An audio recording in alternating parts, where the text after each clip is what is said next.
A journalist who was attacked during a clash between the Proud Boys and Antifa in Portland, Oregon last month is on Capitol Hill this week. Andy Ngo is in D.C. in order to discuss the extremist movement. This comes just days after two Republican senators introduced legislation that would label Antifa, quote, domestic terrorists.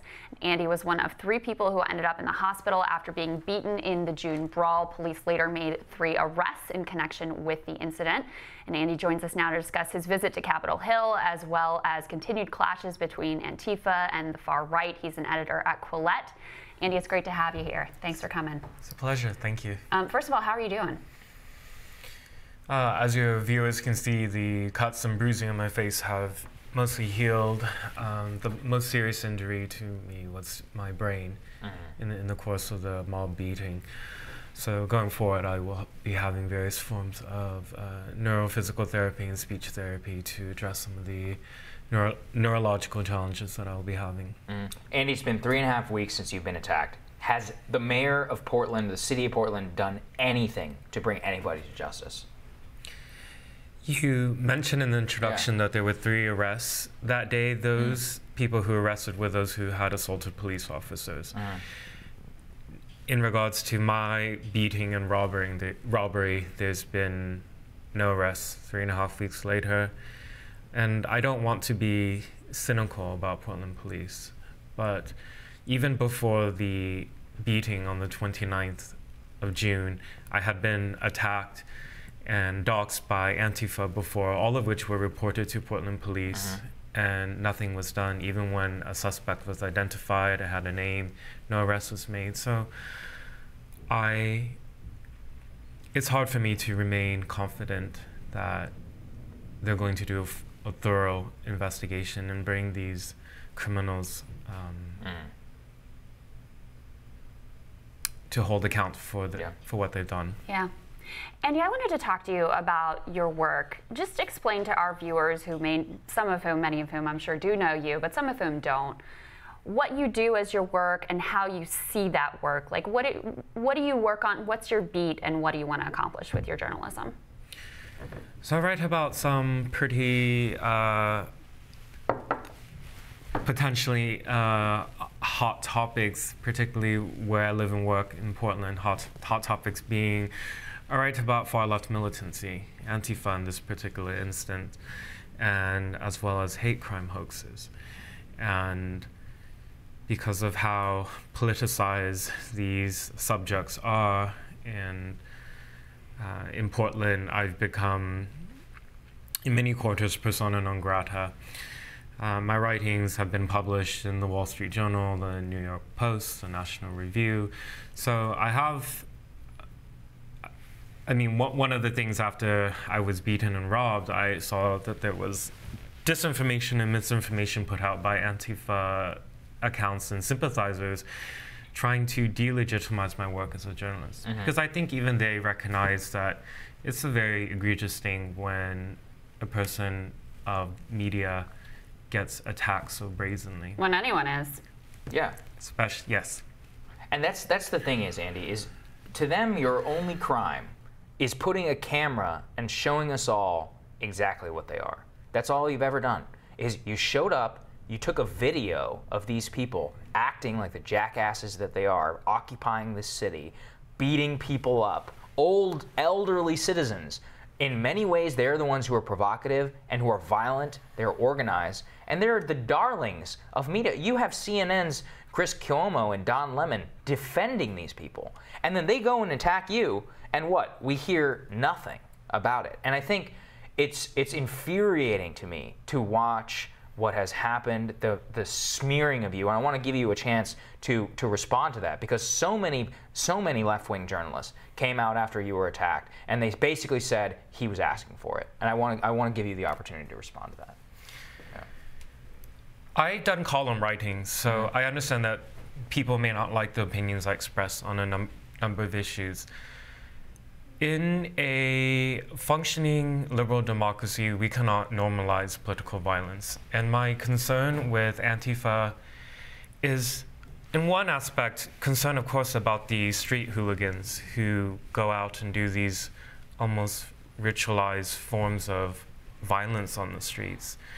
However, I'm not concerned that they're going to succeed in their goal of a revolution. That's what they're agitating for. That's not going to happen. However, what I do see is aspects of their ideologies and methods and tactics being mainstreamed and normalized. Yep. For example, the carelessness that people use accusations of not calling somebody a Nazi, for example, and then cheering on violence against that person. And then most recently we saw how milkshaking is seen as a cute, nonviolent form of political dissent. I mean, these people who were beating me on the 29th of June, when I thought they were done, they weren't. Then came this hailstorm of milkshakes and eggs and other liquids in my face and in my eyes. And you can't see when that happens. The milkshaking is very insidious because it mocks you to everybody in the mob. This is the person you go after. Sam Harris said this, I said this on the show at the time, which is that milkshaking is a mock assassination.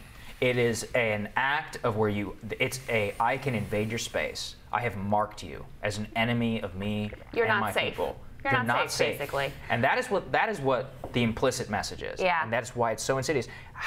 It took what? A week of widespread celebration of milkshaking to your brutal assault in the streets of Portland, right?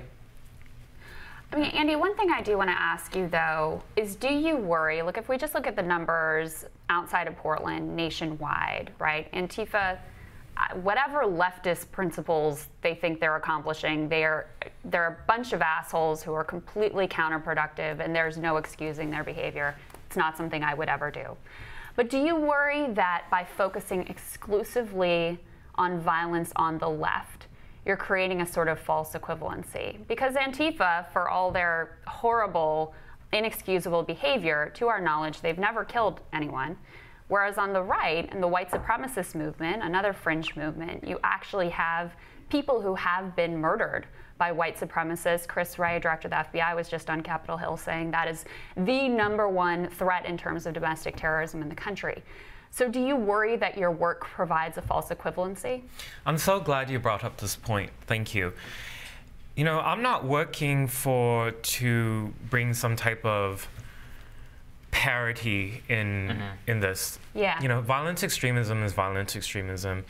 We obviously recognize in this country, due to this nation's history, what far-right white identity violent extremism looks like. Very recently we had the sentencing of the murderer of Heather Heyer in Charlottesville. Right. My concern is there's a blind spot when it comes to far-left militancy. And whereas in recent years we may not have the same body count parity in this country. My parents came to the United States as political refugees from Vietnam, and they actually lived through a Marxist revolution and were sent to labor camp and re-education camp. So borrowing some of the language of my detractors, I have a lived experience that informs me of my coverage of Antifa. Yeah, which is a real thing. Yeah. And to your point about there's been no deaths related to Antifa, unfortunately that's changed now. Just a week and a half ago, this didn't get very much attention. An Antifa militant in Tacoma, Washington, which is close to Portland, firebombed a government facility. That's right. He attempted to, according to police, ignite a 500-gallon propane tank, and he had a rifle that he allegedly aimed at Tacoma police and was killed in the process, and he left a manifesto. So there has been a casualty so far. No, and I think that's important. And I, having followed you, knowing your relationship with Sagar, having listened to you on the Rogan podcast, which was really interesting, I kind of expected that your view of your work is that you're filling a hole, right? Mainstream media is covering white supremacist violence, but this thing that is important and dangerous, which I agree with you, is not getting sufficient coverage. The thing that I worry about, though, is that because mainstream media has been so delegitimized, especially on the right, people are often not getting that whole context. They're not seeing the whole picture. They're just seeing the lens that you're training on this one part of political violence. Is that something that you think about or that you grapple with? I've been trying to work hard to not to make sure that I don't frame my story in a partisan way. I mean, stripping away the views that I have. At the end of the day, what happened was somebody who works as a journalist was attacked, and it has to be unequivocal on both sides. That regardless of views, like this is not something we tolerate, right? Right, absolutely. I'm talking more about your work, though, your larger body of work, which is your beat is left-wing militancy. I mean, you don't cover the other side, and is that something that you worry about? That you're not creating a complete picture of what's going on throughout American politics? I think, as you mentioned a bit ago, I do think that I'm filling a certain spot that there's a general ignorance about. I think, particularly for journalists in media who are based in DC or New York City, they don't go to Berkeley or Seattle or Olympia or Portland, and they're not face to face with the violent extremism of Antifa and their allies. And I think, and because police here do a much better job at actually enforcing the law, I think with mainstream media, it can create a certain perception that these are just street hooligans who come out occasionally and wreak havoc, and then things are back to normal. Portland, and I've been speaking about Portland in particular, is really a harbinger, because our political system in Portland is unique in that I actually want to pause you there, because I want to get more into Portland and specifically what's going on. So let's take a quick break. We got to stop down. We're going to be back with more with Andy.